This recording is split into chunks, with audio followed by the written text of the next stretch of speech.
Good morning, good evening, good afternoon, good night, wherever you are in the world. Welcome to twitch.tv/ice-cream-uploads. My name is Graham D, and this is a baby that's doing social media bits. It's fine. It's fine. Yes.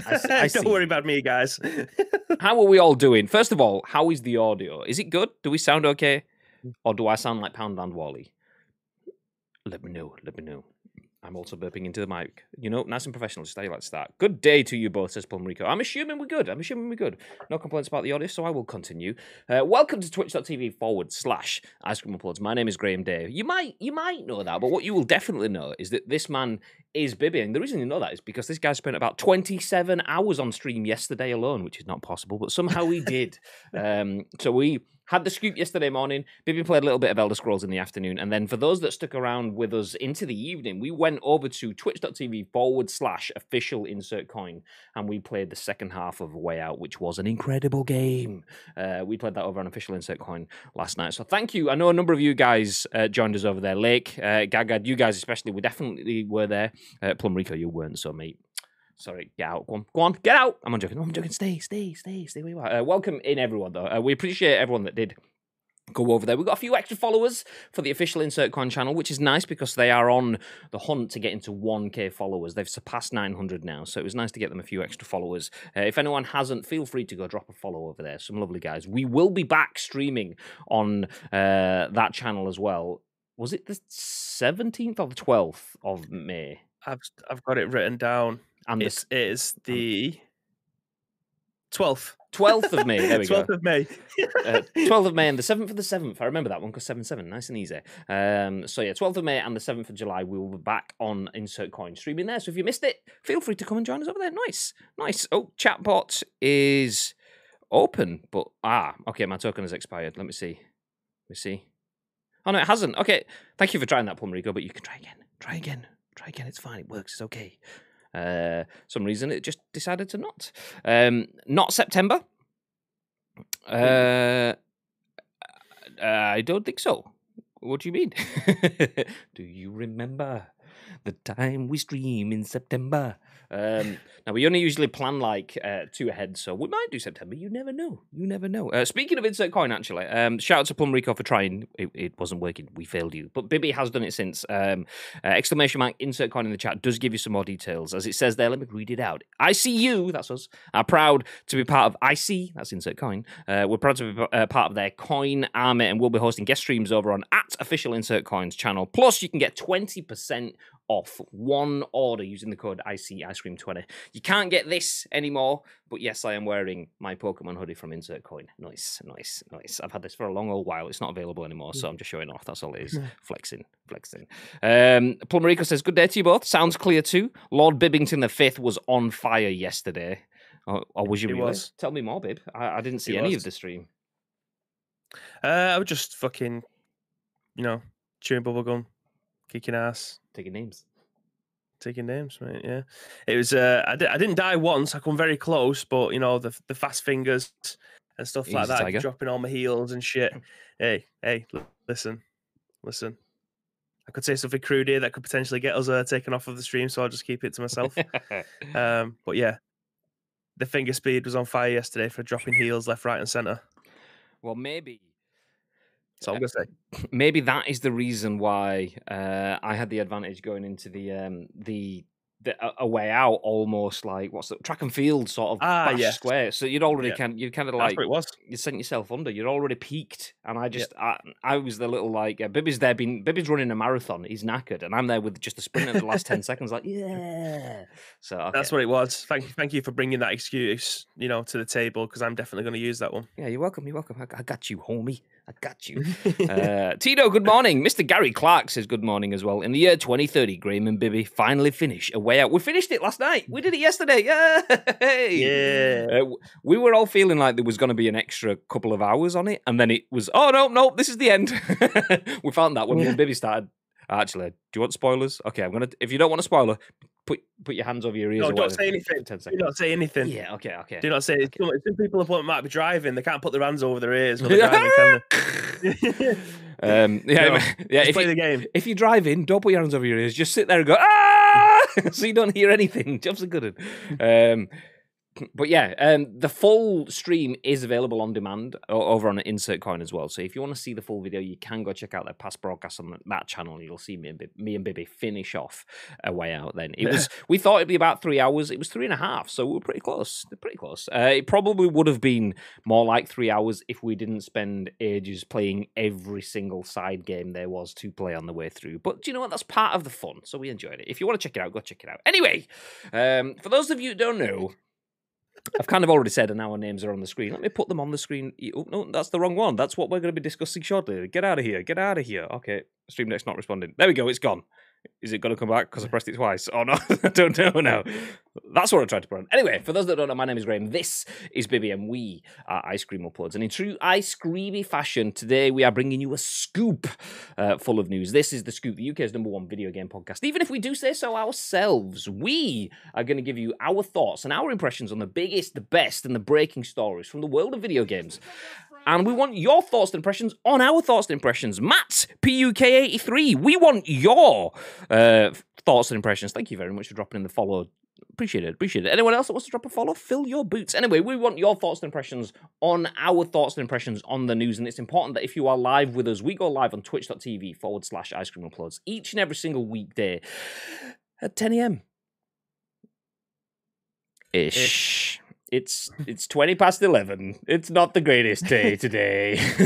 So we do have an emote for it, though. We cover ourselves off. We have an emote. We go live at 10 a.m.-ish. There you go. 3 ishes just to cover it off. 10 a.m.-ish, we go through the news on twitch.tv/Ice Cream Uploads. And if you're in the chat, please feel free to get involved because we are live streaming now, but this live stream gets turned into a podcast, a video for YouTube, and an audio podcast on iTunes, Spotify, SoundCloud, and Google Play. All of the places that everyone can watch and listen on demand. But they do not get to give us their thoughts and impressions right here, right now, live in the chat. And you guys can do that on their behalf. Before we jump in, just want to point out, if anyone does subscribe to the channel, I know we've had a few scattered around over the last week or so. I believe I've told everyone, but if you are a sub, make sure that you're in the Discord because obviously it's incredible that you support us with subs. We don't ask anyone to sub. It's important. It's wonderful that you do, but it's important that if you do, you join the Discord. And if you join the Discord, make sure your Twitch and Discord accounts are linked. We can't control that. That's just what you do through the back-end kind of things. Anyway, if you do that, you enter yourself into our loot drop, which is a giveaway that we do every month that's only for subscribers. It's a little way that we can give back for you guys supporting the channel. So if you do subscribe, make sure you enter the loot drop. If you can't subscribe, don't worry about it. You don't have to subscribe. Although if you do come back fairly regularly, you're not in a position to subscribe, the channel points down at the bottom down there, if you're here long enough, you will get enough channel points to get yourself a free sub. We'll pay it for you. So yeah, there you go. Fill your boots. But that's it. Let's jump into some news. So if you are new here, as Matt PUK may be, oh, there he is in the chat as well. Ooh, new coffee break viewing. Well, welcome in. Welcome in. We appreciate you being here. I mean, it kind of spoilers because the names are on the screen, but my name is Graham. Hi, how are you doing? This is Bibby, and we are Ice Cream. Nice. So let's jump in. So the first story of the day, any PlayStation users in the chat? Yesterday was a very, very big Xbox show. Not that we intended it to be that way. That's just the way the cookie crumbles with the news sometimes. There was a lot of content around Xbox. Today, though, we'll flip the script a little bit, and we'll step into the realms of PlayStation. You may have seen, because I put the... Slightly. Ever so slightly. Ever so slightly. As Tom Ivan at VGC says, Sony will give away 10 more free games this spring, including Horizon Zero Dawn. Whew. Let me just stop for a second, actually. I'm going to go completely off tangent before I jump into this. Horizon Zero Dawn. Has anyone seen the Fortnite stuff? So a couple of days ago, Fortnite Season 6, Chapter 2, or whatever it was, Chapter 2, Season 6, was announced, and it was like in the wild, and it showed you wild animals, and you had to use a crossbow and stuff, and Lara Croft's going to be in it. I absolutely, when I saw it, I thought Aloy from Horizon Zero Dawn has to be a skin in this. We've had Kratos, God of War, so Sony's first-party games have previous of being in Fortnite. Surely Aloy has a good shout of being in this. This Horizon Forbidden West coming. Horizon Zero Dawn is now being given away for free. So, do you know, if it happens, you heard it here first. Let me just say that. Let me just say. Okay, back in. It might not. But you never know. Anyway, PS4 indie games and PSVR titles also set to be offered for free. So once again, this was written by Tom Ivan at VGC, and the article says Sony has announced plans to give away 10 more free games this spring as part of its play-at-home initiative, including first-party title Horizon Zero Dawn. Great game, by the way. The first selection of PS4 indie games and PSVR titles will be available to download for free from March the 25th at 8 p.m. PT until April 22nd at 8 p.m. PT. No idea what that is in GMT, but there you go. The free games are Abzu, Enter the Gungeon, Res Infinite, Subnautica, The Witness, Astrobot Rescue Mission, Moss, Thumper, and Paper Beast. Guerrilla's Horizon Zero Dawn Complete Edition will then be available to download for free between April the 19th at 8 p.m. PT and May the 14th at 8 p.m. PT. As part of the Play at Home initiative, PS4 and PS5 owners can currently claim a free digital copy of 2016's Ratchet & Clank until March the 31st. So if you haven't got it already, and you want Ratchet & Clank, you want to play a little bit of Ratchet & Clank before A Rift Apart arrives later in the year, then feel free to claim your copy. Do it now, because you've got 13 days, just under 2 weeks to be able to do that, so make sure you get a copy before it disappears. A trial of anime-focused subscription service Funimation, which is called Wakanim in Europe, will also be offered to PlayStation users between March the 25th and April the 22nd. Announcing the latest giveaways in a PlayStation blog post, not a bog post, because that's something different. On Wednesday, Sony Interactive Entertainment CEO Jim Ryan said, quotes, "We'll have more to share soon. We appreciate the support from the PlayStation community and hope you enjoy our latest content drop. Please stay safe and thanks for playing." Let's stop there. We don't need to go through the rest of the article, but thank you, Tom Ivan at VGC, for providing us with the news. But Bib, have you got a PlayStation?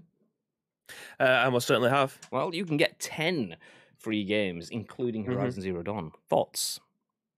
Well, 4 of them I won't be able to play because I don't have PSVR, and the Astrobot one is probably the most likely one out of the lot that I'd probably want to play after the huge success of the Astrobot game that came with the PlayStation 5. Obviously, I played a little bit of this when we was in the office because we've got PlayStation VR in the office. But yeah, it's a shame that I won't be able to get to play the fully fledged version of this, obviously, because I don't have a PSVR.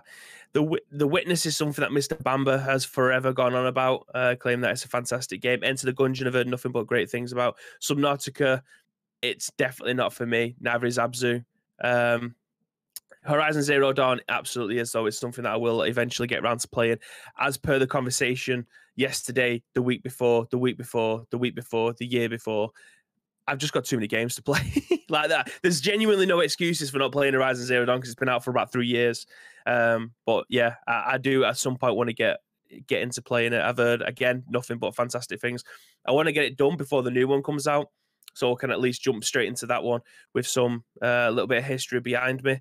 But yeah, this list is great, albeit a lot of these games are extremely old. So it's not as if it's the kind of announcement that we got over the last couple of days with Xbox, where these brand new games like Outriders are coming to Game Pass, and then Octopath Traveler, fair enough, that's been out about 18 months. But again, a fantastic game is coming to X-Pac. X-Pac? Yeah, Degeneration X is going to come crashing through my door in a minute. But no, it's slightly... It's not a bum note by any stretch of the imagination, because the likes of Horizon Zero Dawn and a couple of these other games are fantastic. It's not quite the kind of message that we've been getting from Xbox over the last week or so.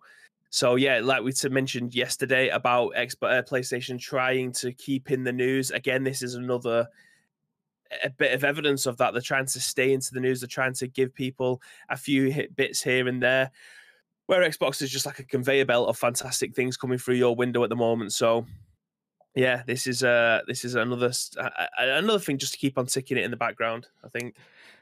You mentioned that you've not played... Oh, actually, let me jump back through the chat. I've just seen these comments that we've missed. Flowerfluff20 says, "Hi, how are you? Just joined the stream. I don't know what's happening. It is my first stream. Welcome in. How are you doing? Well, welcome in. If you don't know what's happening, my name is Graham. This is our video game podcast. So we do play a lot of video games on our channel and on some other channels as well. We were on Official Insert Coin last night.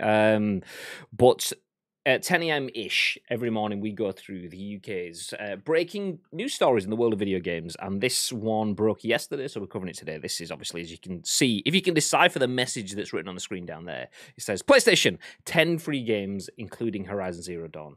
So Bibi mentioned that you've not played Horizon Zero Dawn despite it being out for 3 years, and you kind of was like, yeah, I hold my hands up. I know that's kind of daft. Imagine owning the game and only playing like 2 hours of it, despite it being out for 3 years. Hi, that's me. How you doing? I started it. I played about 2 hours, and admittedly, the first 2 hours weren't the most exciting. So when I put it down, the thing for me is, I mentioned it yesterday actually, talking about Spider-Man, Miles Morales. I have Miles Morales. I haven't played Miles Morales because I haven't finished Spider-Man Remastered yet. But I can't just pick up and play Spider-Man Remastered. I want 4 hours at least minimum where I can sit down and put the time into playing the game. 30-minute pickup, it's not going to do. I'll play PUBG or something instead in that meantime. And that was kind of what happened with Horizon, because it was a bit slow and the controls were quite complex, learning how to fire arrows at things and then like pin them to the floor and so on. In the first couple of hours, you're still on that full sort of like growth arc where you kind of skill up and then you get the plateau where you understand and you just know the game. I'd imagine not too far off from being at that plateau where you've kind of got it nailed, but I hadn't got it nailed. It was just an intense learning experience. I put it down, did something else. Other games came. I think maybe a PES came out. So obviously our focus switched to PES for a few weeks, and then by that point, the idea of jumping back into a game that took a chunk of time to get used to was just kind of like heavy. Playing heavy was like, oh, okay, let's do something else. Let's do something else. And then it's kind of dropped off. Now I will probably start it completely over again. That said, I've heard that the first couple of hours are quite heavy in that terms of learning it all, but then the story, once you get past that, full on takes over. So it absolutely would be worth my time to go back through. Astrobot Rescue Mission. Don't think I ever want to play it, because I don't imagine any Astro game being as good as Astro's Playroom. So, especially, I mean, maybe new stuff potentially, because Astro's Playroom has kind of broken boundaries and transcended. But Astrobot Rescue Mission, I mean, I don't have a PS4 headset either, but I can't see that giving me what I want now from an Astro's Playroom playthrough. It was good from what I played. It was very much super. My initial thought when I first played it was it's Super Mario 64, but in a PlayStation game and with better graphics. That was my immediate thought, even playing it in VR. So I think it'll be fantastic. I just don't have the opportunity to play it. I'm absolutely not blowing my nose. Keep telling us more, babe. I say there's a long pause there. Oh, Asim's in the chat. Morning, Shag. He says it's definitely a game you need to be fully focused. Hard to come back and to get into immediately. HCD is great though. Horizon Zero Dawn up there as one of the best PS4 games. Iceman agrees with him. Nice. Iceman says he already has Horizon Zero Dawn and The Witness. Got both for free. Main one catches my attention is Subnautica. Interesting. So see, all I know about Subnautica is what I can see from the artwork on screen, which is there's a diver. Ta-da! There we go. A diver and either a vessel behind him or a whale. It looks more like a vessel than a sea creature behind him. What is it? Explain. Tell us more. Jumping back through the chat as well. Bibi was very educational. I learned the phrase wank cramp for starters, says Plum Rico. So if you didn't join us yesterday, you learned about wank cramp. There you go. If you missed out, then okay, you just have to stick around for this kind of stuff. My casts was killing my fingers. You what? Was?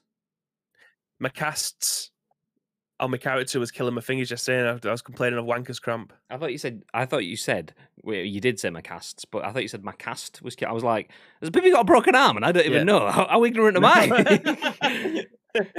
No, my cast on my character, my magic spells. I've just had a look at Subnautica, and it looks like No Man's Sky, but under the sea. That completely. That's what it looks like. That doesn't surprise me. Then that's an Iceman game, because Iceman, when I've dropped into his streams recently, he's been playing No Man's Sky. So there you go. It's No Man's Sea. Enjoy. Abzu is great too. As a big fan of Journey, I loved it. If you didn't like Journey or games like that, you probably won't get on with Abzu though. See, what the best thing for me is, first off, Lego King, thank you very much for the follow. Welcome into the stream, and I contest. I mean, what gives you the right to claim the crown? Why are you the Lego King? Tell me more. Tell me more. Shout out to the Lego boys. You.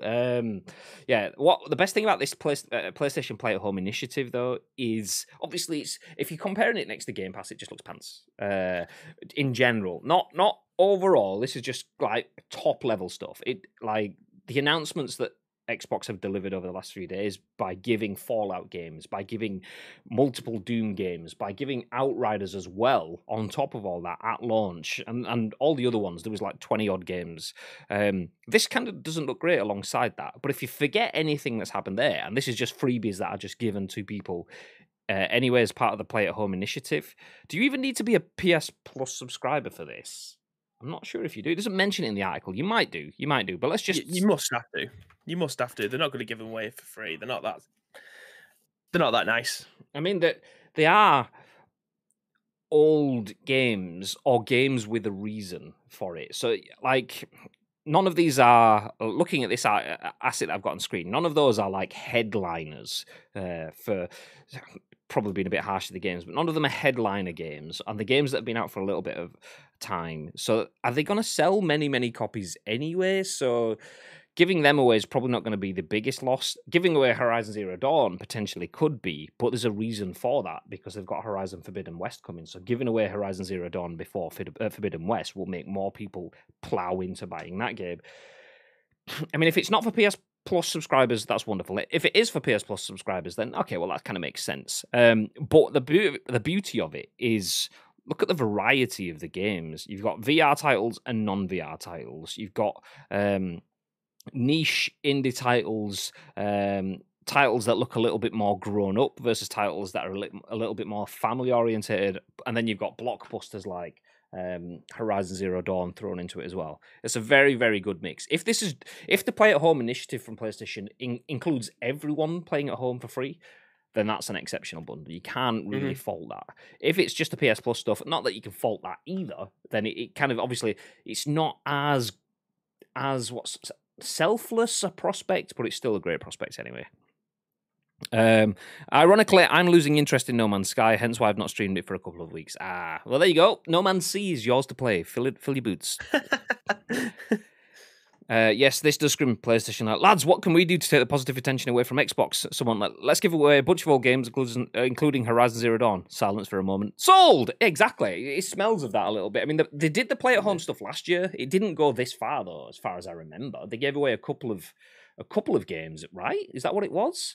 It definitely wasn't 10 games, and it definitely didn't have Horizon Zero Dawn level-esque giveaways within it. So they've definitely upscaled, and we touched on it yesterday. Was the announcement of Jade Raymond's new studio? Was it Haven Developments or something? Whatever, Haven something. There was no real Haven news. Studios, I think it was called. Yeah, that's the one. So Haven Studios. There was no real announcement. It was more of a look. We're still here making news. Not that they aren't doing anything, but they're just not doing anything that they can communicate externally yet. So it felt like that may have been an external one, and same with this one. But then again, if we benefit from it, that if they just want to stick their head out of water to let them know that they're still doing stuff above there, then yeah, fair enough. That's fine. Give us free games. We'll take all the free games just to know you're there. It's lovely. Give us them all. David says Subnautica is a survival game. You can you crash on an alien planet which is mostly water. I'd say it's more like Rust, but with a story and an end goal of getting off the planet. So your end goal is getting off. Nice. Anyway, where did we go to? Which one? Okay, we'll stick with this one. It's not the largest story in the world, but I've reshuffled my order that we had it in just so that I can bring it in because it's close to PlayStation. It relates to what we've been speaking about. So jumping into the next bit of news for the day, Jordan Ramée at GameSpot says Destruction All-Stars Season 1 starts in April, adds new characters, battle pass, and photo mode. we're probably not going to spend too much time on this article because it kind of speaks for itself. I mean, is anyone playing Destruction All-Stars? Be honest. Is anyone playing it? If you are, that's wonderful. If you aren't, that's fine. Let us know. But the tagline says, in 2021, Destruction All-Stars is set to have 3 seasons of post-launch content. Developer Lucid Games has revealed the Year 1 roadmap for Destruction All-Stars, which contains 3 seasons of post-launch content. Along with new seasons, Lucid Games plans to add battle passes, a competitive mode, photo mode, and brand new playable character. A brand new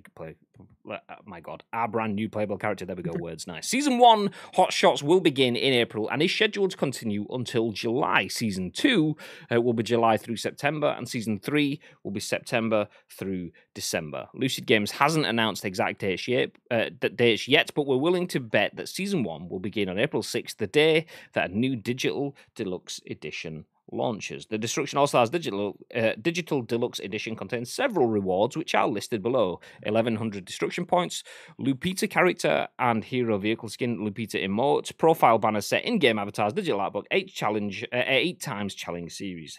Season 1 will add Destruction All-Stars first new character. We still don't know who they are or what their abilities might be.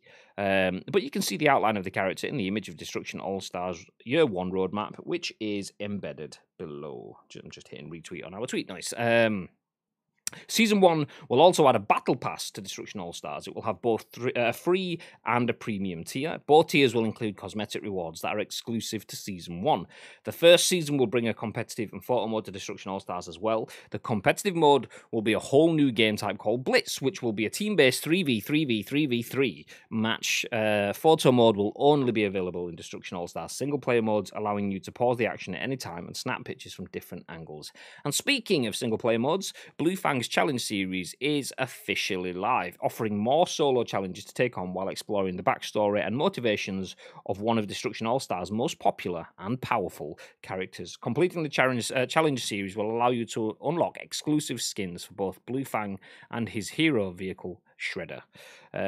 Destruction All-Stars is exclusive to PS5. The game is free to play to all PlayStation Plus subscribers until April the 5th. So if you don't have a PS5 yet, but you're interested in trying Destruction All-Stars, log on to your PlayStation account and grab this freebie. The game will be in your library and waiting for you until you manage to nab a PS5. Bib. Yes. Destruction All-Stars, lots of additions, lots of new content, lots of new game modes, lots of new functions, battle passes, all the rest. Do you play it? And if you don't, is that enough to make you play it? Well, I've never played it. I thought it looked toilet when I saw the trailer. Apparently, it was okay when it came out, but again, there wasn't much to do. However, I've heard so many different conflicting reports about this. A lot of people are saying that this game actually like if you redeem it now, you can play it up until it actually comes out, and then it gets removed from your library, and you have to pay originally it was $70, but it's been reduced to like a 40 quid game or whatever it is, a 30-40 quid game rather than a AAA price. I haven't heard any confirmation of that. Is this going to stay in your library? Because I feel like this has been working up to the 5th of April when it eventually meant to come out of your library. And then you would have to pay for the proper game, well, the full game, as well as all its content for the remaining season pass or whatever it is. So that wouldn't make... I don't know. I don't know what to make of it because I don't know all of the facts. I mean, albeit I've been pretty lazy and not looked for them because it's a game that I'm severely not interested in any way, shape, or form. But I don't know whether or not it's a I don't want to say a con, but you get to the point where it's going to remove from your library. You can no longer play it. To continue playing it, you have to pay the £70, and then you get all of the content, or you can play the vanilla version up until April the 5th. Because I've heard conflicting reports on that, but I genuinely don't know. I've not looked. I'm being honest. I haven't checked because I've got no interest in the game, really. But yeah. Yeah, it's interesting. It's interesting. Cream Team, thank you very much for the follow. And I see you in the chat as well. Hey, game isn't worth that Appreciate kind of jump. Okay. Where do we go to? Plum Rico says, just found out I'm getting my vaccine today. Well, chuffed. Well, congrats. Great style, congrats. Make sure when you're on your way, get yourself a bunch of snacks and stuff, because I've seen some people have been fine with it, some people have been knocked for 6. So make sure you've got goodies and feel good food to make sure you feel better when you do it. Nice. Iceman says, I'm not playing, but then again, I don't have a PS5. Asim says, I think as long as you have it downloaded now and are subbed, it's free. So as in sub to PS Plus, I'm going to sneeze, bear with me. That was a big sneeze. Nice. You didn't get to hear it, but you just have to take my word for it. So as long as you're a PS Plus member, if you want to play after the cutoff, you'd have to buy it. Okay. Yeah, we're reading the last paragraph. It says, Destruction All-Stars is exclusive to PS5. The game is free to all PlayStation Plus subscribers until April the 5th. So if you don't have a PS5, but you're interested in playing Destruction All-Stars, log onto your PlayStation account and grab this freebie. The game will be in your library and waiting for you until you manage to nab a PS5. Does that mean if you get it before April the 5th, and have PS Plus, you keep playing it for free? Or does that mean everyone pays for it from April the 5th? Or does that mean that anyone that doesn't have it from April the 5th then has to pay for it, but then gets access via PS Plus? I don't know. There's too many variables. I don't know what the situation is. Do you know what I will say though? I thought it looked like it might be a bit of fun. I didn't think, oh, this looks like it's an incredible game. It looked like it might be the same level that Fall Guys is fun, but slightly different. Fall Guys is not, whilst it's competitive, it's also competitive, but you think, do you know what, it's kind of meaningless fun, but I'm still going to try and win, but meaningless fun. Whereas Destruction All-Stars has enough skill and enough of a developing skill gap that you have a little bit of that, but you also lose that pretty quickly because it becomes a competition. It's a game that you've got to play. Mm-hmm. Like Rocket League, I suppose, in that essence, but it just looked a little bit more complex than Rocket League. Rocket League's beauty is how simple the idea is. You've got a car, I've got a car, there's a ball in the middle, I've got to put it in your goal, you've got to put it in mine. Bosh, that's it. And Destruction All-Stars is kind of obviously more complex than that, so I don't think it works as well in that sense. So, but I thought, it could be fun. Anyway, saw MC Fixer playing a bit of content, playing a bit of Destruction All-Stars when it came out. I thought this looks good. Probably doesn't have a long shelf life for me. There's not much really going on after you've got a few dubs. Where do you go from there? In fairness to them, there is a lot of content coming, and the amount of things, like the amount of different angles that they're attacking this from. I mean, GG's to Lucid Games, because they've done what Epic have done, like the fact that they have new characters coming in, they have new emotes, new profiles, they've got the battle pass, season pass, whatever you want to call it, in with the free and the paid stuff. I know it's pretty much a carbon copy of any other BR-ish sort of game out there now in terms of that, but they've done that very, very quickly. Their roadmap from the off had all of this built in. They've not just launched and gone, okay, how can we then add stuff on? How can we improve this? They've had a very, very good roadmap of how they can support this content. Yeah. Will that be enough to bring people in? I'm not so sure. Do you think it was too vanilla on launch, though? Like, fair enough if you have a very, very good detailed roadmap that's been there from the start and everyone can see what's coming. If you're still launching the game and there's not much to do in it and it's very vanilla, I think you might lose people's attentions pretty fast, especially if you're grinding towards a win and then you get the win finally. What's next? Like, what's next in the game for you to be able to? Is it first to 5 wins, first to 10 wins? Then what do you do? Like, I don't think there's enough there for them to be able to keep on coming back. And 3 months after launch is a long time. It's a long time for people. Especially if you don't have maybe login campaigns where people can come into your content and potentially get something out of it. If it's just log in, play your game, see if you can win. If you win, what's to keep them there? So 3 months down the line, fair enough. Again, what Asim says makes absolute sense, and that's what I always thought. I thought it was the same kind of concept as what we saw with Rocket League. It comes to PSN, you've got 3 months to download it. If you don't download it, tough shit, you'll pay 20 quid or 30 quid or whatever it was when the game goes. But I heard a lot of other people say even if you've redeemed it, it's still locked and you can't get it. But I thought that was ridiculous. That didn't make any sense to me, but I'm glad other people are saying what I thought originally, because that's such a bad business model. If that's the case, you can play it for 3 months for free, the absolute vanilla version, but when the good stuff hits and that's the stuff that you actually want to play, Don't worry, boys. 40 quid, and it's all yours.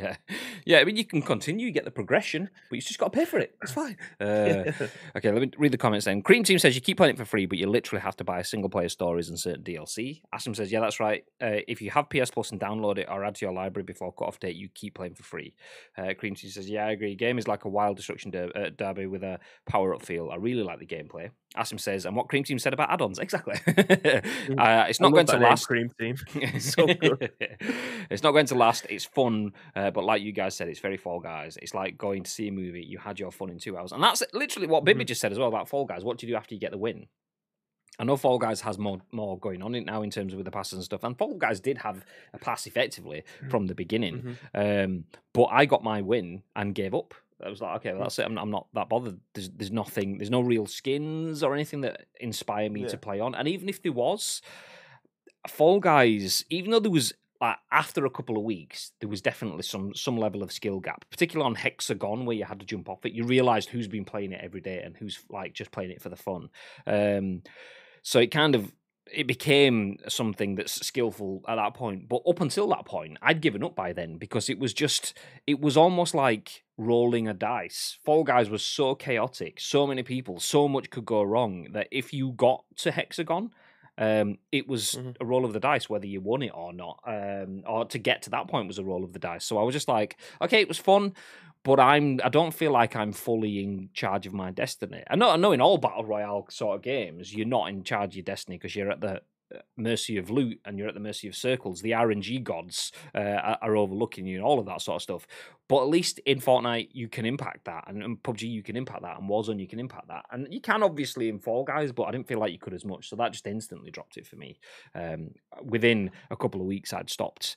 And Destruction All-Stars had arguably less content than that. Not that it was as random. It was definitely skill influenced, but on day one, I watched MC Fix, and maybe MC Fix is just an absolute hero when it comes to video games. And I watched him get like 5 wins in a row or 3 wins in a row or something like that. And I thought, well, that's it, completed playing bots. Yeah, where do you go now? Where do you go from that point? So it I was like, he's too good that I'm not going to play that game.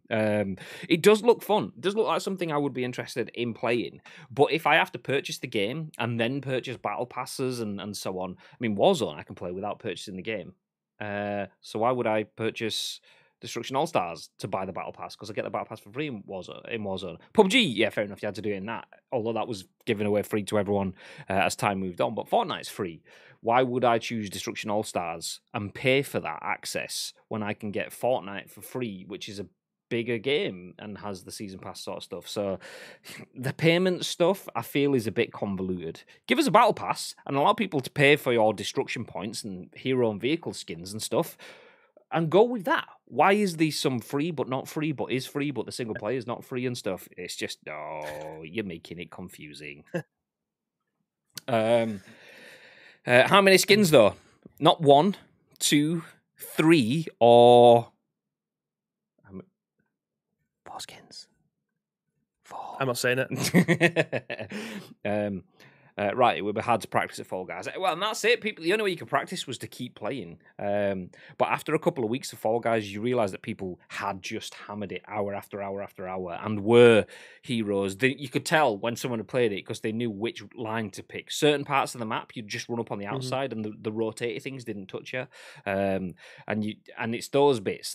It's like playing the meta, but if you're playing the meta in a game like Fall Guys, then you're not playing Fall Guys, you're playing yourself, because that game's not meant to have a meta. It's meant to just be, it's meant to be, it's a knockout. If you're looking for the meta in Fall Guys, then you've done yourself. You've lost already.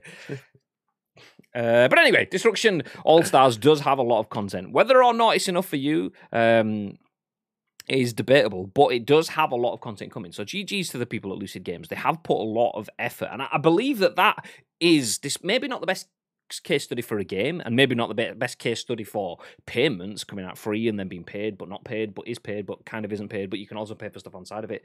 Confusing as feck. But in terms of developing content and the multiple layers of passes and stuff going forward, kind of almost from the off, shows that they've kind of understood and are looking to have their own fresh take at, I say fresh, fresh-ish take at the Battle Pass mentality, because a lot of people don't understand how beneficial Battle Passes can be for audiences. So you're not just paying for a full-on DLC package that you might or might not use. You're not paying for in-game transactions or whatever. You just pay for what you play, which is good. And this seems like they've understood it. So yeah, nice. Anyway, enough about PlayStation. Let's start talking about Xbox. I think that's fine. Let's do that.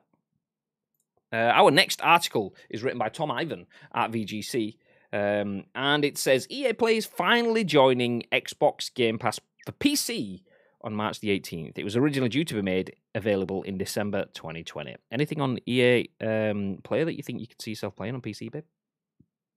Everything. Nice. All the games. So EA Play will be added to Xbox Game Pass Ultimate for PC this Thursday, i.e. today, March the 18th, following a 3-month delay. Since November 2020, Xbox Game Pass Ultimate subscribers on console have received an EA Play membership at no additional cost, granting members unlimited access to full versions of selected EA back catalogue games. Oh, Mr. Tharian Drake is here. Hey. How are we all doing today? Welcome in from Tharian Drake's stream. What have we been playing? Have we been playing? Have we been creative? What are we saying? Welcome in. Appreciate you all being here, though. Pull up a seat. Thank you once again for the raid, Tharian Drake. For the Drake.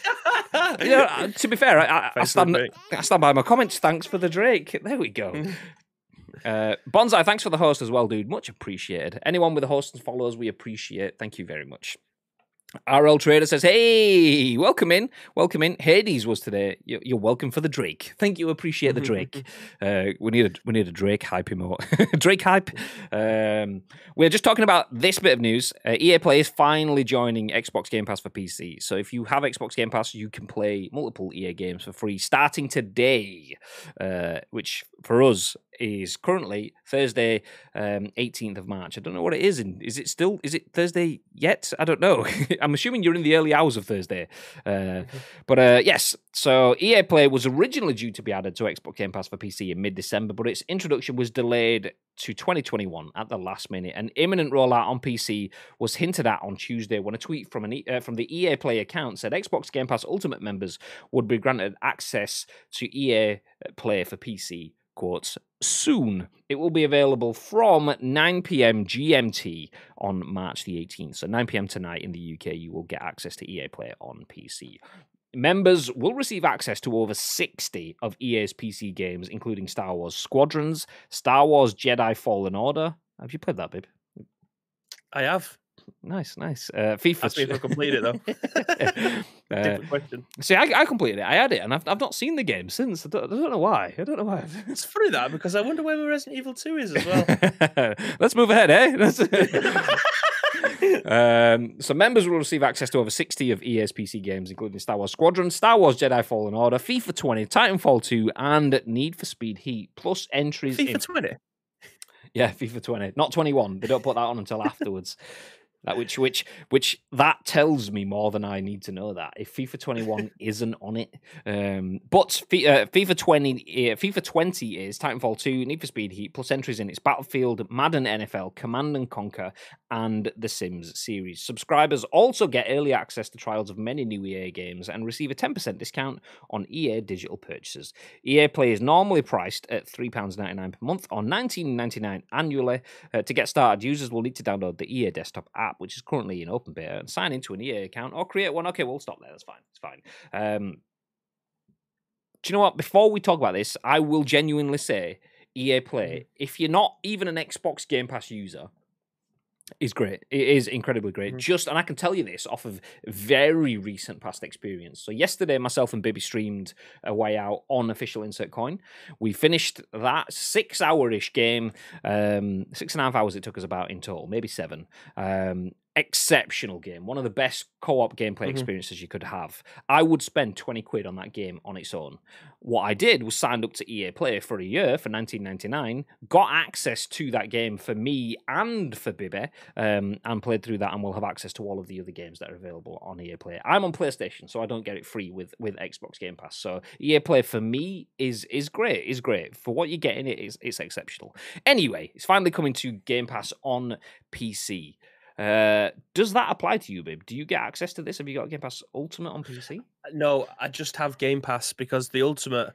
I will probably move up to Ultimate. I mean, I think Game Pass is like £7 a month now anyway, and I use my Game Pass all the time. I need to try and figure out the difference between them because I'm not subscribed to anything on my Xbox. That if I get Ultimate, that means that I can because I only have Game Pass for PC. But then I also get EA Play in there as well. So it's trying to work out what I'm getting the best value for money of. Because it could just be that I could subscribe to EA Play and it'd still be cheaper than Xbox Ultimate. But yeah, I mean, having EA Play is fantastic. I mean, just having the Star Wars games like Squadrons, I haven't played that yet, but I've heard nothing but good things about it. Madden, probably going to be NFL 20 if the FIFA is FIFA 20. But having all of the Sims available, that might be something that it might interest Samantha. Command and Conquer, I've not played it for years. It might be a nice little throwback. And Jedi Fallen Order, obviously, I've got that. I've got that on PlayStation 5. Amateur Graham. Maybe. I don't know. Maybe I don't need to... Anyway, let's move ahead to a completely different conversation that's nothing to do with where baby's games are. I was just Googling Titanfall 2, I really want to watch. I really want to play because Mark's, obviously, everyone says that Titanfall 2 is one of the best FPSs, but I've never got around to playing it. So, again, another game that's going to go into the backlog. Just looking at the list of games, it's interesting that FIFA 20 is on it, as is 18 and 19 and so on. But Madden 21 is on it. So does Madden not sell as much as FIFA? I can't see that. Well, I don't know, actually. I just think of the world's population, right? And America is obviously massive, and everyone is an NFL fan over there, but obviously FIFA's global.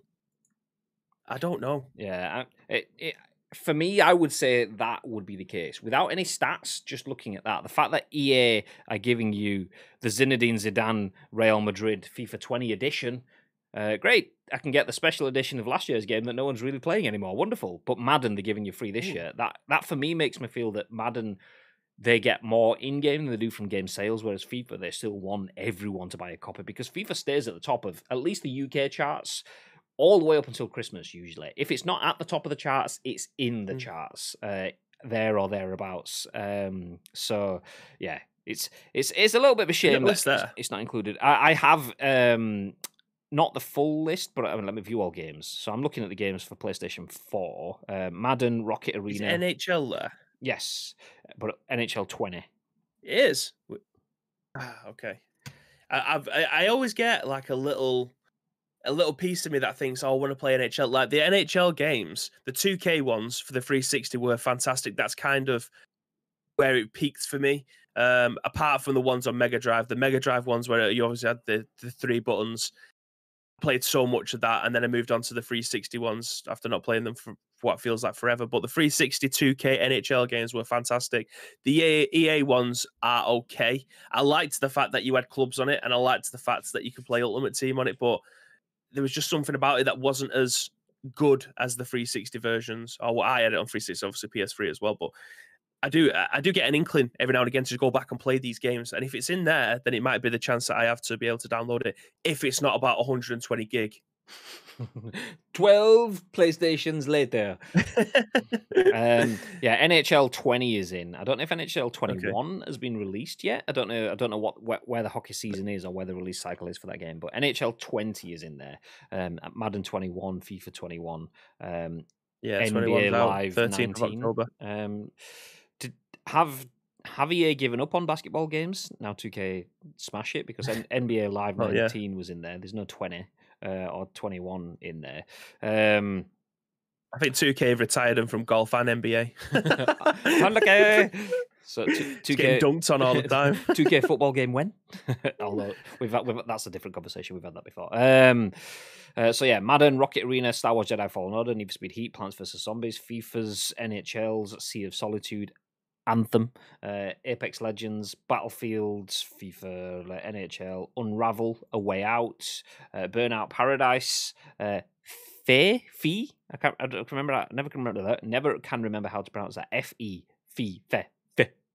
Okay, UFC, The Sims, Star Wars, Need for Speed Payback, more FIFAs and NBAs, Mass Effect, Andromeda, Titanfall 2, more Battlefields, more FIFAs, Mirror's Edge, Catalyst, Plant vs. Zombies Garden Warfare 2, UFC 2, Unravel the Original, Star Wars Battlefront, Battlefield Hardline, Dragon Age Inquisition. Yeah, loads of games. Hardline was such a good game. NHL 94 Rewind. There you go. NHL 94 Is Rewind. That in there? Yeah, that's in there. No, it's not. Yeah, it is. No, what are you lying for? No, it is. Okay, back.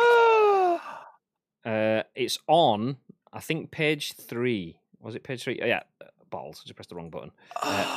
So what a game. Me and Jamie played this recently in the office. I mean, that is the link. It's such a good That's game. only to the PlayStation 4 category, but I imagine it's the same across all of them. But go to page 3 at the very bottom.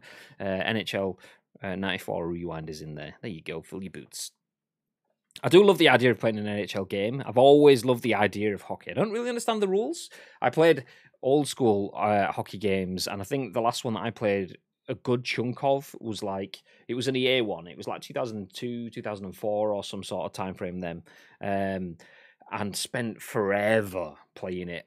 And you could create your own characters, and I was living with my mate Foster, who's called Craig, and we both made our own characters because we were flatmates. We spent fucking every evening. I was in uni, so we spent every evening playing games, and NHL was one of the games that we played. And we both have English names that are also names that I used in America, but when they're said by Americans, they're different names. So I'm Graham, he's Craig, but his name became Craig. Craig steps up, Craig. So I started taking the piss. He's calling you Craig. Until I got the puck, and he's like, Graham. I was like, no, that's a unit of measurement of weights. That's what? Graham. Craig. Graham to Craig. So yeah, there you go. That was our NHL, like 2002, 2004 experience. So yeah. I've just seen the blurb for it. EA Sports is throwing it back to NHL 94 Rewind. It's today's teams and today's rosters with controls and graphics from the 94 game. That is fantastic. That is great. Well, there you go. EA Play. That's one new sale for you. I'll take a bit of commission on that as Bibby enters the code ice cream at checkout and gets me all of the commissions. Nice. Let's jump back through the chat then. What games will be in this pass? I've gone over that, so hopefully that's answered that question. 5 a.m. Thursday. Ooh, you night owl. Go to bed.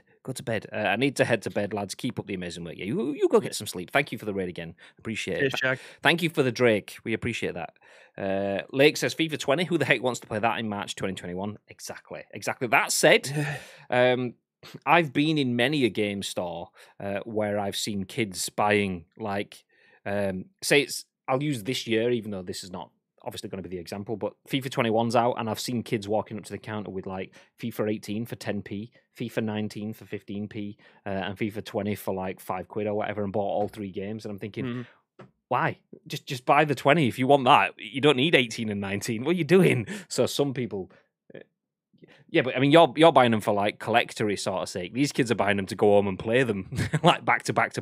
It's like, no, don't do it. Well, yeah, I suppose. To be fair, like some of the career modes, like we've seen it on PES, like PES 2013, the career mode and Master League on that is so much better than the new more modern ones. Yeah, being able to like build up your backing staff and increasing your stadium and so on. Yeah, no, I agree.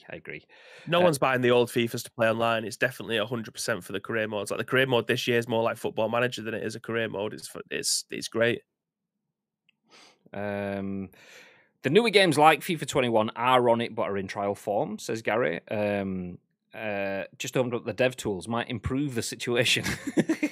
10 hours of FIFA 21 is basically nothing at this stage. Madden NFL 21 is awful this year, filled with bugs. I can second Titanfall 2. It's stupidly frantic, but the gameplay is so good. Nothing better than jumping on foot onto a Titan, open up the hatch and dropping a grenade through it to take it down. It's just that's like full on Transformers, like Michael Bay sort of moments in video games. Nice. Newer games have always been trial mode until they get added to the vault. NBA Live is meant to be coming back, but don't hold your breath.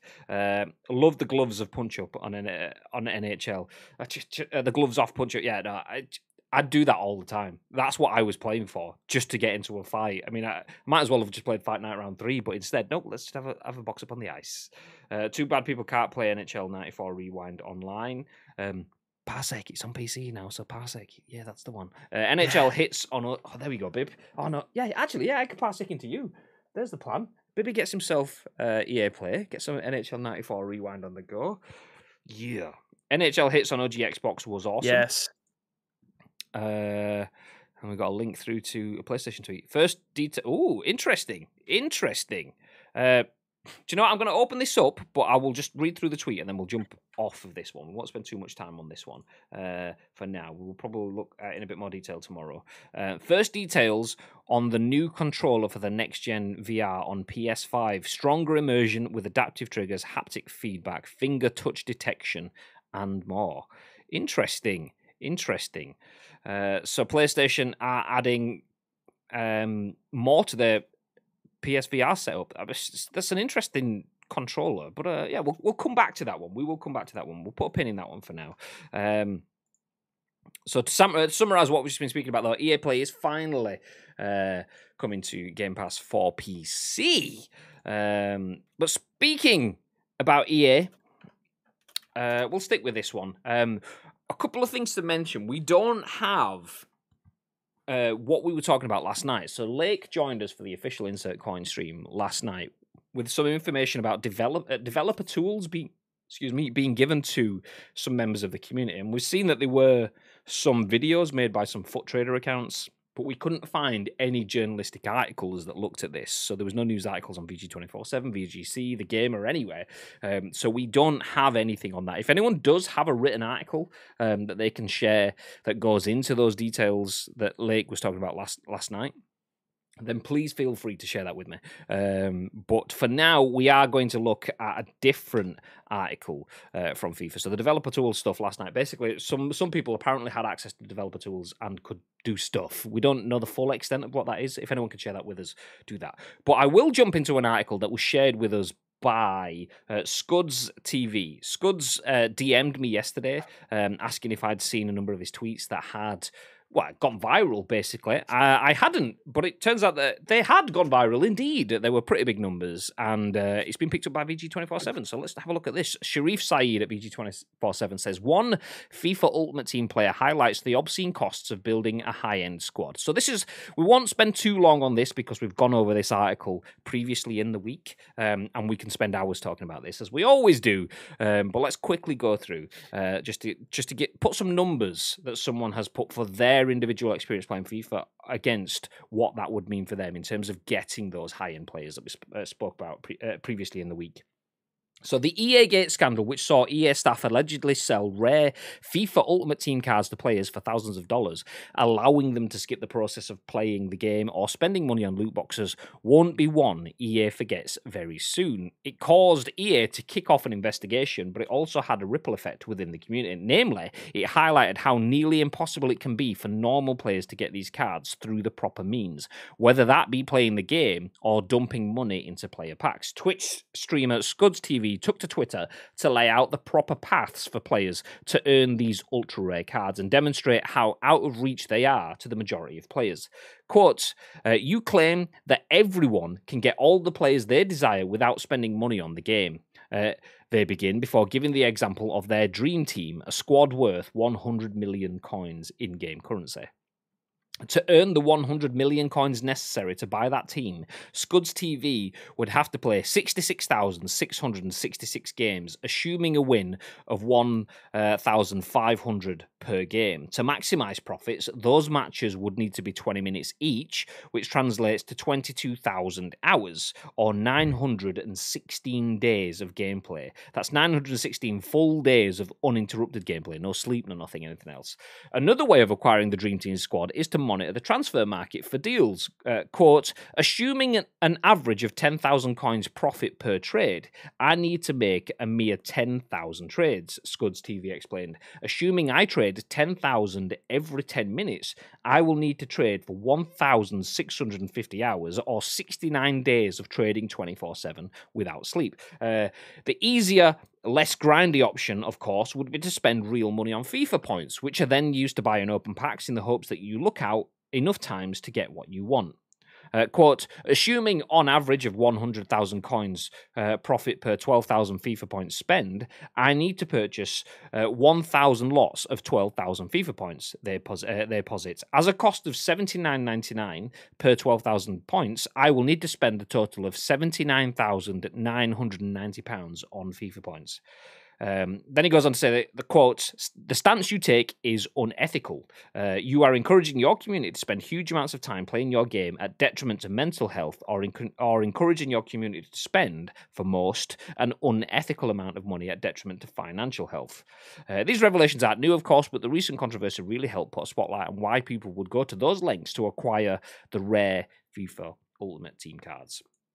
So this is nothing new. This is nothing new. I'm not going to tell you anything you didn't know already. We're not going to teach you how to suck eggs, but a game that is based on chance doesn't give you guaranteed returns on investments. That said, those don't look like fair returns on investments. 916 full days of playing the game. So almost 3 years of playing the game every day without sleep will get you enough money to get the dream team. Obviously, that's an over-the-top team, but you'd have to play the game every day for 2.5 years, 3 years-ish to get to that point.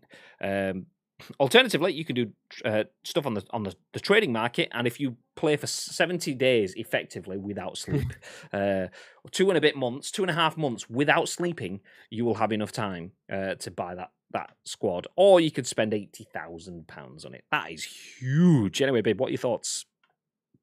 Yes. Hello? Oh, yeah? Sorry, I heard you say huge, and then I thought you died. Well, I have died. My face has died.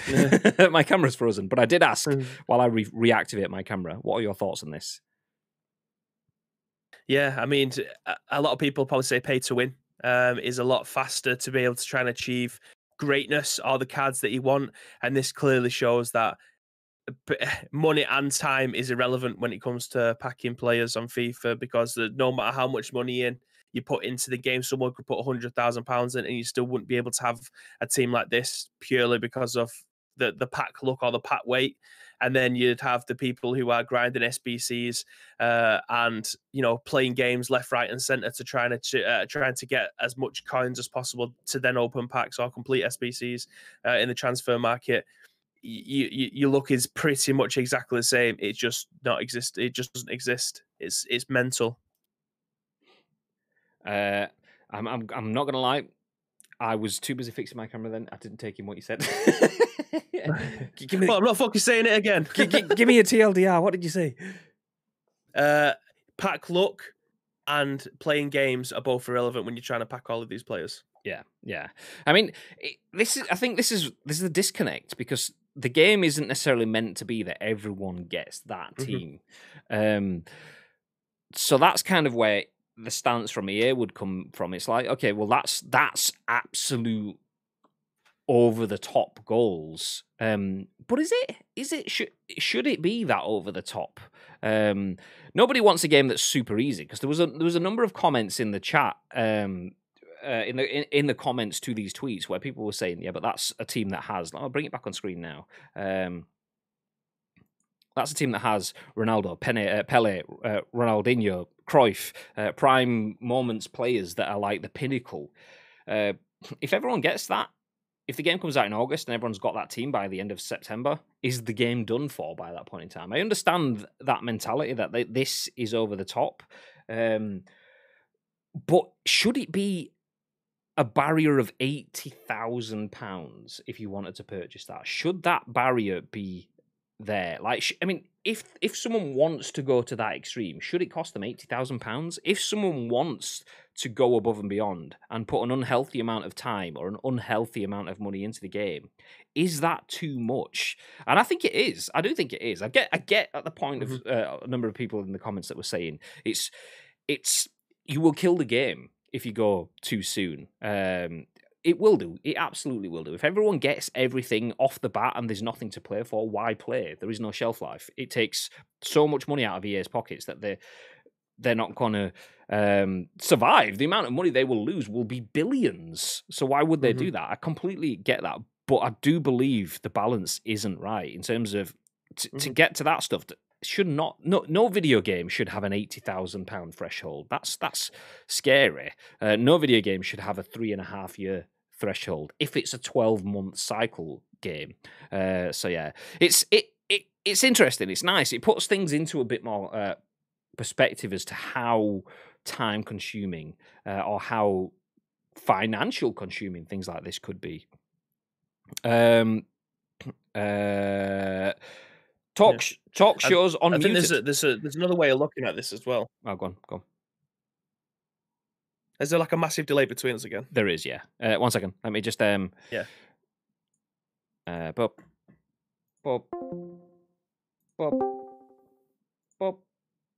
Hello. I'll read. Let's bring it back. There we go. Nice. Okay. So I do think there's something else in between this as well. So like the campaigns that FIFA run, this is my very limited knowledge of Ultimate Team, by the way, that's coming out here. So crucify me if I get anything wrong. But they do bring out content all of the time. But like I say, the fact that some of them are in packs and they don't particularly have SBCs to try and get a particular player. Like if there was to try and bring content out every week or every 2 weeks where you can use SBCs to get to this particular player, I think that's how it happens. But then you open the player pack and you may get one inside. It's not a guarantee. I think if you was to say, did you remember like a month ago, people was kicking off because there wasn't enough silver player West Brom packs around? Like people couldn't find West Brom players to be able to complete a particular SBC, and then they would find they would find the player, put them into the team, they would open a pack, and it'll be, I don't know, fucking Steven Ireland instead of a potential icon or something like that. Like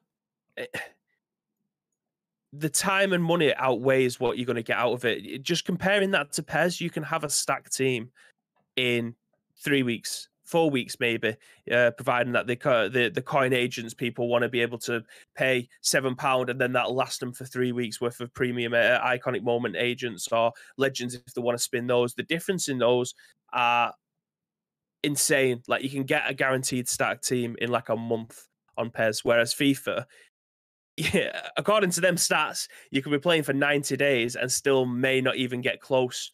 That includes money, that includes trading, that includes 24/7 that coin trading and playing. Like there's no in between. Like you would have to grind that game every single day until you're trying to attain them players, which you can't really do. I like the fact that you've got SBCs to give you something else to be able to do, especially because people will be doing that on the mobile phone, like they're downstairs, maybe with the wife watching the TV, and they'll just have it on the phone. They'll just be trading. They'll be trying to get players towards their SBCs. They'll go get the SBCs. They'll keep the packs. They'll wait until they're streaming again, or they'll wait until they're comfortable in the chair to be able to open those packs. And then that's how they'll get their high. That's how they'll get their excitement when a Maradona or a Headband Torres walks through. And then that's their immediate high. But if that means that you are losing 90 days of your life, 24 hours a day without sleep, the money and time both counteracts each other. There's no quality of life there at all. Yeah, no, I agree. It's definitely not a perfect situation. Obviously, there's all sorts of different caveats and different conversations, different angles within this. I will mention though that when Scuds DM'd me his tweet thread that this article references, he did mention that he did this in response to comments that EA made when pressed about the loot box scenario and pressed about players being given access to the icons via the $1,700 avenue. They said to the papers that all players are obtainable. And what was the other one they said? The other comment that was in there, it was something along the lines of, I may misquote this, so apologies if I do. something along the lines of, we encourage players to not only go and play, but to use the market to their benefit as well, which they were kind of saying that is akin to what happens in the real world. You need to use all of your resources to make your profit, to be successful and so on. And that was in an esports situation. So effectively what they were saying was, to be competitive, you need to go out and learn how to get $20 to $30 million worth of coins so that you can buy teams that have Pele and Ronaldo and whatever in it, which is, yeah, someone in their PR team has kind of messed up there by going, no, we encourage you to play and get used to the market to make pretty much impossible amounts of money. So I can see where the inspiration come from to make this thread of what is achievable and how within the game. And clearly a lot of people agree with it, because as looking at the stats, 18.8 thousand likes, 3.8 thousand comments, and I think it was in that sort of area when it came to retweets. And at that point in time, Scuds had less than 300 followers on Twitter. So clearly it resonated with people, because that's many, many more times than his reach should be on Twitter. But because people agree with it so much, it went big and it went far. So yeah, there you go. Jumping back into the comments, Bonza says that's crazy. It is. But I will say, using the transfer market properly isn't that hard. It isn't, but it also isn't what a lot of people want to do. If I wouldn't want to use a transfer market, because that's effectively like crypto, investing in stocks and shares and seeing what's going to be useful and what isn't going to be useful. And I just want to play football. So, like, going out into doing that, I get that does give you a profit avenue. It's just not the game that I want. And I imagine there's a bunch of other people that are similar as well. Obviously, a lot of people do enjoy that element too. There's a lot when it comes to foot trading. That's a completely different sub-game that exists, that didn't exist. So there's positives to it too.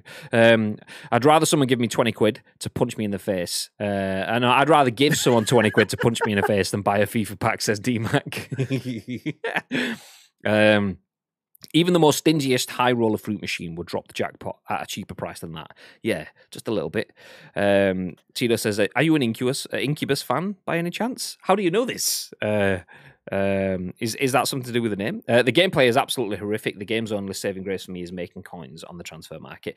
I mean, see, exactly, that's the thing. There are positives to that element as well. Swings and roundabouts, horses for courses, and all of the other idioms.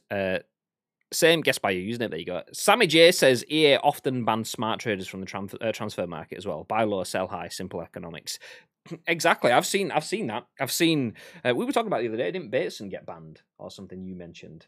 Yes. For being a smart trader, making too much profit in too quick a time that his account got flagged and he got banned temporarily. Great, nice. Anyway, let's not spend too much time. I said we won't spend too much time. We've already spent a good chunk of time on it, as we always do, because we're all passionate about football games, which is not a bad thing. But the numbers have been crunched. These are just one person's numbers, so take them with a pinch, though. Some people may completely disagree with those. But from all intents and purposes, the numbers that Scuds TV have says that if you were to go from EA's comments of everything is achievable, you can achieve whatever one. All players are achievable. Not all players are achievable within the same team. Effectively, that's kind of what his comments were in contrast. But that's enough of that. Let's jump back into consoles and let's go away from the PlayStation. We'll go in towards Xbox with Game Pass. So let's continue down that way into our final article of the day. As Sean Murray at The Gamer says, Xbox download speeds can now be improved by suspending your game. Xbox insiders can help speed up their downloads by suspending their game on Xbox One or Xbox Series X and S. With most games being purchased digitally thanks to the pandemic, download speeds are more important than ever. And also because of the pandemic, some of us have gotten through our entire game libraries and we're getting to the end of Yakuza Like a Dragon. So we're desperate for the next game to come as soon as possible. Thank you for the follow, Talk Shows Unmuted. Appreciate that. Xbox feels our pain. So they've rolled out a new feature for Xbox insiders. Quote, suspend in the queue. Suspends your current game and lets your Xbox focus entirely on downloading as fast as possible. This is a new feature rolling out on current and next-gen Xboxes, according to engineering head Eden Marie, but just for Xbox insiders, which is sort of like Xbox beta testers. While faster download speeds are good, knowing what games are coming to Game Pass is even better, and that's another new feature rolling out to Xbox insiders, with banners revealing new games coming to Xbox Game Pass and what games might soon be leaving Microsoft's game subscription service. In other news, Microsoft just announced today that they'll be rolling out Auto HDR for Windows PC starting today, but this will be only for Windows insiders. That's like being an Xbox insider, but for Windows. We'll stop there. We don't need to know too much about that. But if you've got an Xbox and you want your games to download faster, then Xbox are working on that. Insiders, aka beta testers, currently have access to that function. Thoughts, babe? Yeah, I actually thought that I know it's the case on the Switch, and it definitely was on the 360. I didn't have an Xbox One and play it. Well, I've got the Office one, but I didn't play it enough. I generally didn't think that the game's downloaded in the background. I thought as soon as you went to play online or you booted up the game, it cut the download, so you couldn't do both at the same time, because that'll surely, if you're playing online, it's just going to throttle all of your game speeds. But yeah, it definitely is the case on the Switch. If you're playing a game, you can't download anything else. You have to terminate the game and then put it in standby mode and it'll download, or just leave the on screen on. But yeah, it's how much resources is it using for it to be able to download? Like, what's the threshold? Like, is it downloading at, I don't know, 10 megabytes a second while you're playing, and then when you're not playing, it's downloading at 20 megabytes a second? Like, what's the difference? What's the comparison? Good question. Yeah, I know you're not going to know that. It's genuinely just like it's a question into the abyss. Like, surely it's going to download faster if you're not playing any games anyway. That's kind of common sense. People leave their consoles on standby, and then download the games that they want overnight or what. I tend to do that. I mean, the PlayStation, one of their things as well was that you can download games in the background, like where your console's off. Surely your PS4 was meant to do that, but PlayStation 5 still doesn't do that, and it's a pain in the ass. You go to play a game and it'll download an update. Like, the PlayStation's in standby mode. Why are you not downloading this game automatically? The box is ticked, my friend. Get it fucking downloaded whenever I'm not playing games. But yeah, it seems like we're going backwards now. But yeah, who knows? This might be something massive for the Xbox mandem out there. I mean, this definitely exists on PlayStation in terms of, I know that if I'm playing a game and downloading a game at the same time, my download takes forever. I've been in the studio. Yeah. I remember when Spider-Man came out first for the PS4, I was supposed to play Spider-Man on stream, and there was a fucking day one patch that we'd not factored in. So, sat there in the studio, the ICU studio, all jazzed up, ready to play Spider-Man, turns on the stream, and then it's like, oh, there's an update. I was like, oh, fuck. Okay, well, it says it's going to take 13 minutes. Oh, okay, that's not too bad. 13 minutes is a chunk of time. I think we just played something like I Am Bread or something. So I jumped on whatever game it was. We'll say it was I Am Bread. Played that for like 13 minutes. And then looked at the download time, bearing in mind that it said it was 30 minutes, and it was like 30 minutes later, and it was like, you've still got 25 minutes to go. And I was like, the fuck? 30 minutes is gone. Yeah. How have I got almost double what I had initially? That's because as soon as I started playing the game, it slows down, it throttled the download speeds. Yeah. So I carried on playing. I thought, oh, well, it's only 25 more minutes. And then it was pretty much the same time. It kind of didn't go anywhere. So it seemed to like it prioritized the game over than the download. So if you've got a limited bandwidth, your downloads just don't really go anywhere at all. Thankfully, we do have a better connection now in the studio, which would probably help. That said, I know that suspending the game and even putting your PlayStation into rest mode does improve download speeds. It makes them go faster. Doesn't fix everything, as Bibby says. Obviously, even if you got your PlayStation as yes, download and update and install all of the things. So when I turn it on, it's good to go. It's like, yeah, nice. Turn it on. There's an update to PUBG. Fuck. Yeah. Fine. It's so annoying. Like, how does it not? The options there. Is it irrelevant? Like, it's just a proper pain in the ass, especially if, like, when me and you both travel into the office, there's an update for PES or PGA Tour or something like that, and it's there in the background. You think, by the time I get home, sound, it's going to automatically download. I'm going to be able to hop in, and then we're going to be able to play. And what happens? You sat there waiting for a 2 gigabyte patch to download. Like, what the fuck?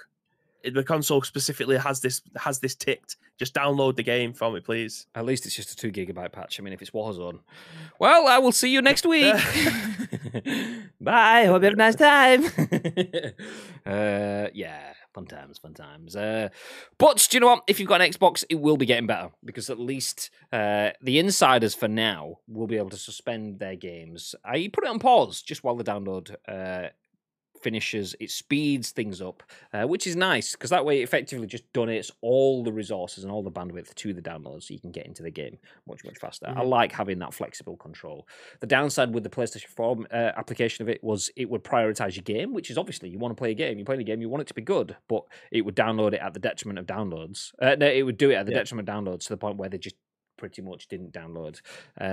So if you can have that control, that's nice. That's nice.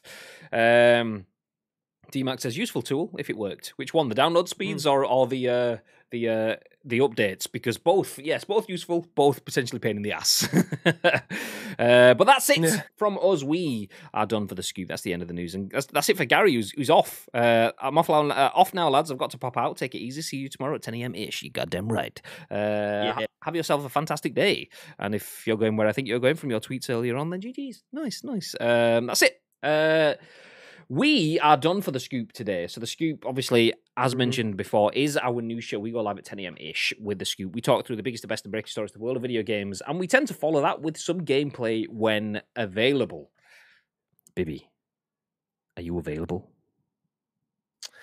I don't know. I don't know. I'm more. I'll speak to you after the show. I don't know if I could be asked. This is Bibby 3 streams yesterday. Yeah, I don't know if I can do it again. I'll tell you off the stream. Okay, well, we will be back with some form of content. Let's just see how it goes. Nice. Okay, we're gonna wrap things up. I will be back. Bibby might not be. We'll see. Before we disappear and come back potentially with content, is there anything you'd like to add, Bib? Yes. Thank you guys for joining us for 4 days. I said this yesterday when I was playing ESO. Do you not think this week's gone quick? Yeah, flown by. Absolutely. It genuinely, this week has just flown. But again, thank you very much for joining us for the 4th day this week on the scoop over at twitch.tv/ice-cream-uploads. If you do want to get involved with the show, very much like you shaggers do on a daily basis, there's 2 ways you can do that. First of all, find us on social media. It's at ice-cream-uploads across all major social media platforms. I'll get involved with our Discord. The URL is in the description if you're watching this on YouTube or in the chat now. All we need from you is your thoughts and impressions as well as the URL. We will then give you our thoughts and impressions on the very next show and the last one of the week. At what time tomorrow, Mr. Graham Day? Well, that's got to be at 10 a.m. Ish. 10 a.m. Thank you once again, everyone, for joining us. Talk shows are muted for the follow, Bonsai for the host, Tharian Drake for the big raid, Cream Team, Lego King, Matt P, all for the follows. Appreciate you guys. Thank you very much. Anyone that sticks around, drops a lurk, even if you're not getting involved in the chat, we appreciate you being here. Every new view, every additional view adds and helps us grow the channel because obviously it's the way Twitch works. The more viewers you got, more people see it. The more viewers you get. So appreciate your support. Thank you very much. As mentioned, we are going off. We will be back pretty much soon-ish. Ish. Yeah. You know what I'm saying. Anyway, okay, cool. Have yourselves a fantastic day if we don't see you back here. And until next time, stay frosty! Stay frosty! That's not worked. I'll try again. Stay frosty!